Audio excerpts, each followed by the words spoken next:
Well, as you can see, we're here in central London, just a few streets away from Piccadilly Circus. And this is the reason that we're here.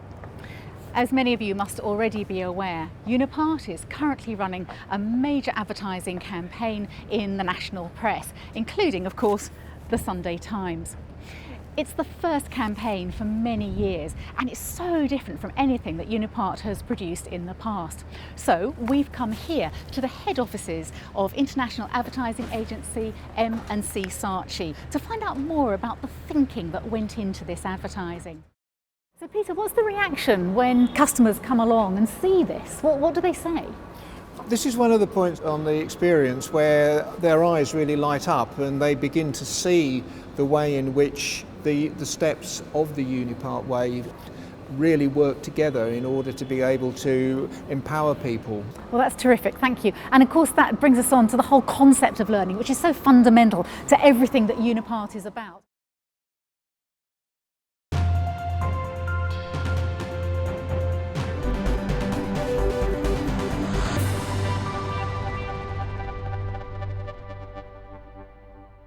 Hello, I'm Deborah Hall. Welcome to this 3Q edition of Performance in Perspective. Financially, BP continued to deliver solid performance in the third quarter of 2014. Despite profits being slightly down on the second quarter, the business has strong operational momentum and cash flow has increased, putting BP on track for its 2014 target. So John, new people there and also new markets, new countries. Unipart clearly poised, ready for that growth in the future. But I wonder where the external recognition comes from, because it's all very well you being positive, but how do you know that you're doing the right thing, and how important is it that you get recognition from outside Unipart? Well, you're right that I know we're doing really well, and I'm very... Much has been said about the decline of Britain as a manufacturing nation, and as other countries began to invest in their own industries and started to supply highly attractive, lower-priced goods, Britain seemed to resign itself to a future where it couldn't compete with these new low-cost manufacturers.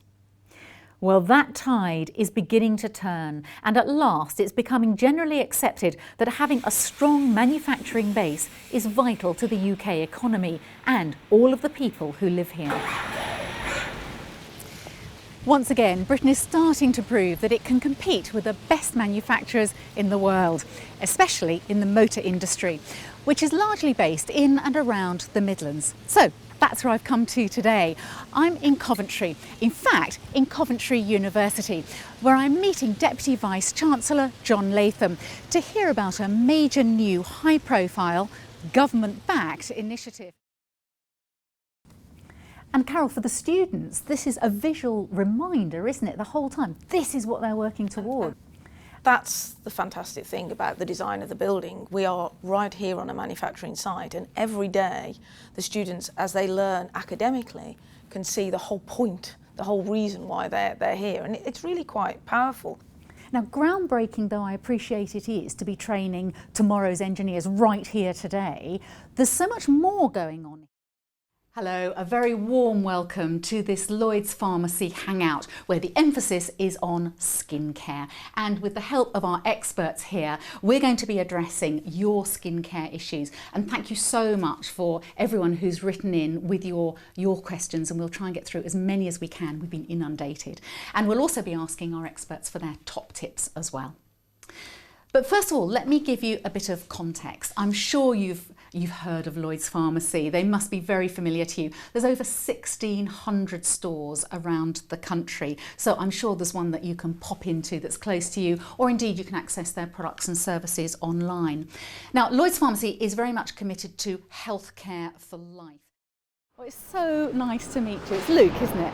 Yes, hello. And Anthony? Yep. Yeah, hi. Hi. So tell me about this. I can't imagine anything more nerve-wracking than presenting to such important customers. Well, was it really scary? It was quite nervous at first, yeah. But it was such a big meeting that we just wanted to impress. Oh, that's wonderful. So tell me what happened, Luke. What was the setup for the presentation? ASOS is one of the UK's leading online fashion retailers, having grown rapidly from small beginnings to recording a turnover of nearly £500 million in its most recent financial year. And this growth pattern is showing no signs of slowing down. And that brings us to the end of this edition of Grapevine. We'll be reporting on further activities regarding the Strategy for Growth programme in future editions. But for the time being, it's goodbye from me. Goodbye.